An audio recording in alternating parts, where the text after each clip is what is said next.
is awesome. Well, that's great advice because I see so many people throwing up the PDFs when they first start out and trying to give that away, and then they say, "Why isn't my list building?"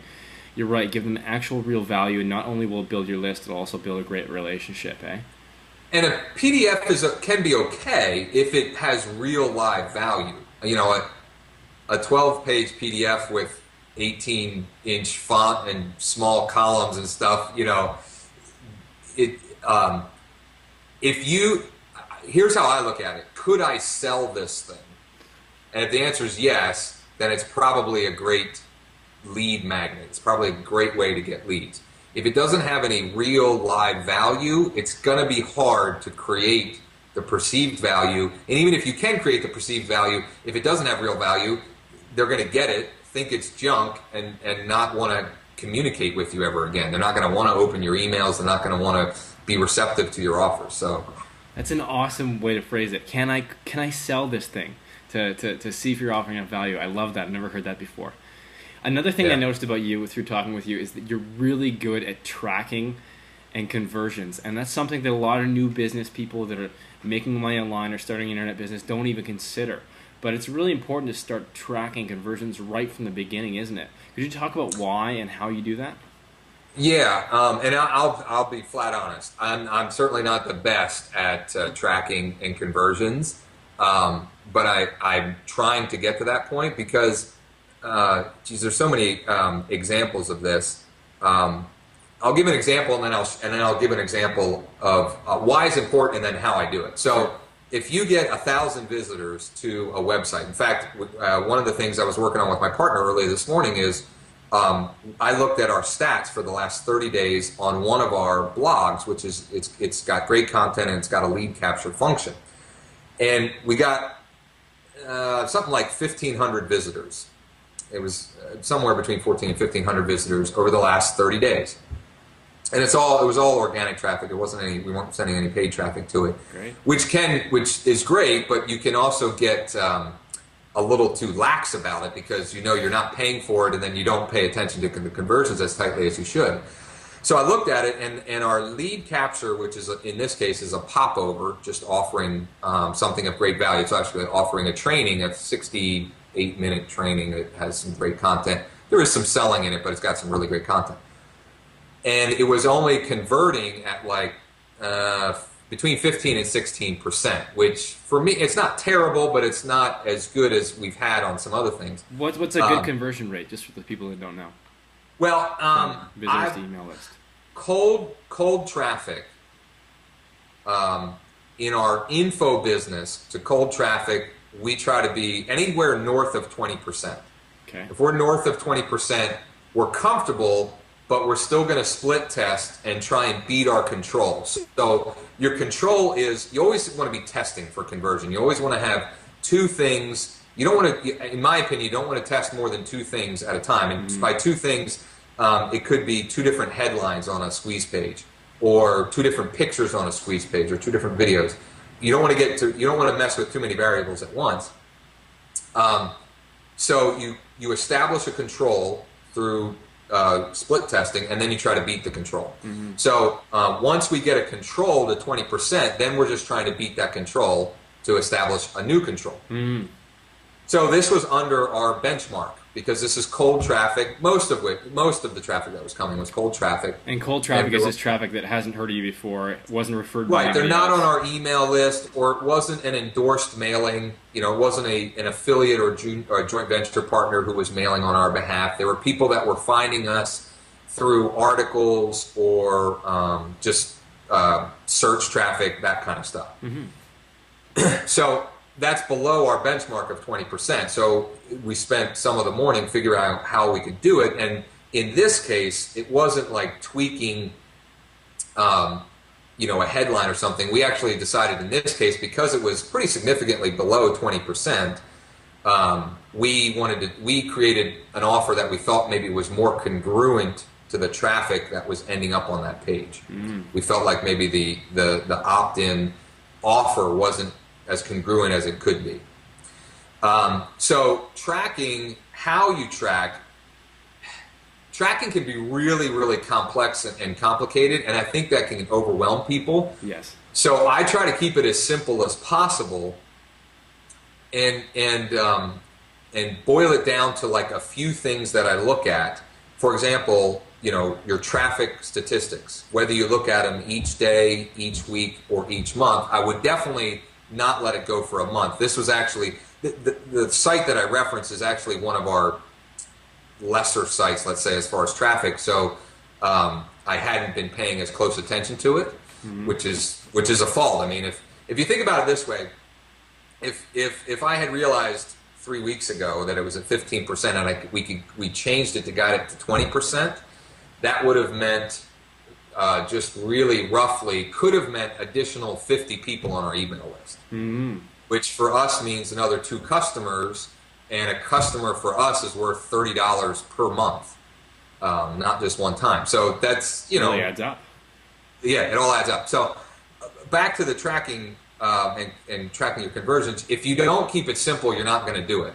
So whenever you're starting out, create a whatever system you choose or create, definitely keep it simple, because the more complex, the more of a headache it becomes for you, and then you become averse to doing it. You don't want to do it, and then you leave it go, and you're leaving money on the table by not tracking that. So you want to track, the things that we track are our traffic, conversions of our opt-in pages, conversions of our emails, so how many people are opening them and how many people are clicking whatever's in there, if it's clicking over to a blog post or an opt-in page or a sales letter or whatever, and then tracking sales.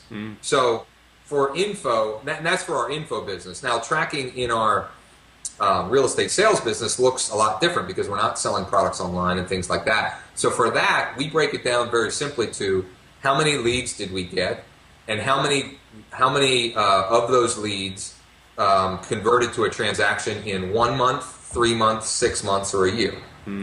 So depending on your business, it can be pretty simple. And again, the more simple you keep it, the more you're going to do it and actually get value from it.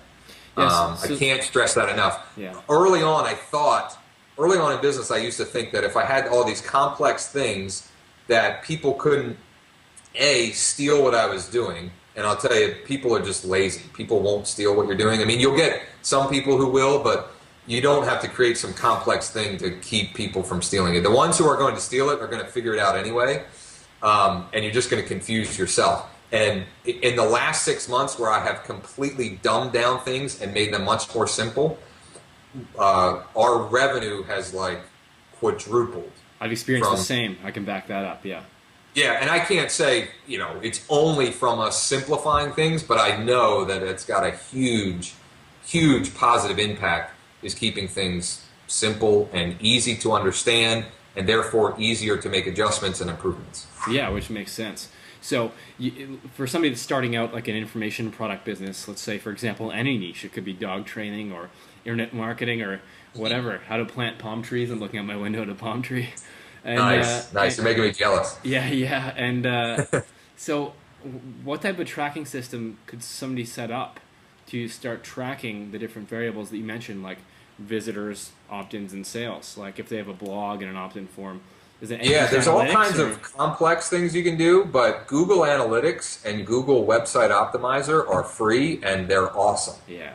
They're a great place to start.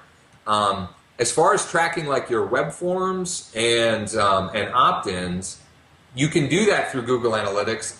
We choose not to, just because I don't know, because my tech guy just doesn't like to do it for some reason, and I'm not techy enough to do it. But companies like Aweber and iContact will allow you to create opt-in forms that they will give you the tracking. In fact, the example I gave came from an Aweber opt-in. It was very easy. I just logged into the Aweber account, and I saw, 1,493 people hit this web form. I don't remember the number, but some number opted in at blank percent. Well, now I know that number, and I can go and try and improve it. Yeah. So again, in the spirit of keeping things simple, that's a really, Google Analytics will give you great tracking on traffic, and you can track conversions with it as well. And then, your whatever autoresponder you're using, which I would recommend you use one of the big ones. I mean, AWeber's super cheap, right? It's like $20 a month or $30 a month. Yeah, not even. Yeah. Yeah, and we use AWeber, and we use a service called iContact. iContact's a little bit more expensive, but has some functionality that AWeber doesn't.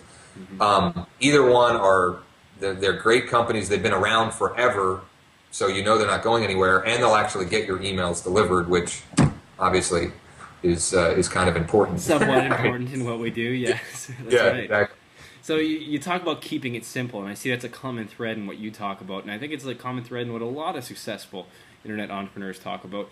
And so could you talk about how to keep it simple in the sense of starting multiple projects at the same time? Because that's a trap that a lot of new people that are starting out online fall into.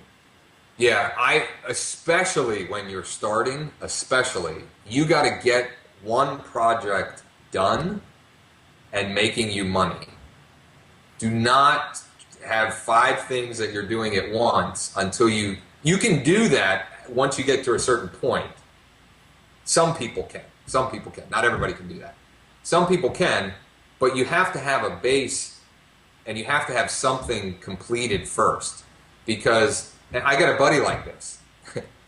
He'll take me out to lunch every couple months, and it's like, I feel like it's Groundhog Day with him. It's every month. It's like, I got this new great idea, and I ask him about the last idea, and it's like, well, I never really finished it, or something got in the way, or I thought about it more, and I don't think it's going to work, and this, that, and the other thing. So, I pick something, get it done, and find out if it works. And if it doesn't, fine, trash it and do something else. But you'll never know if it will or won't work until it's actually done. Yeah.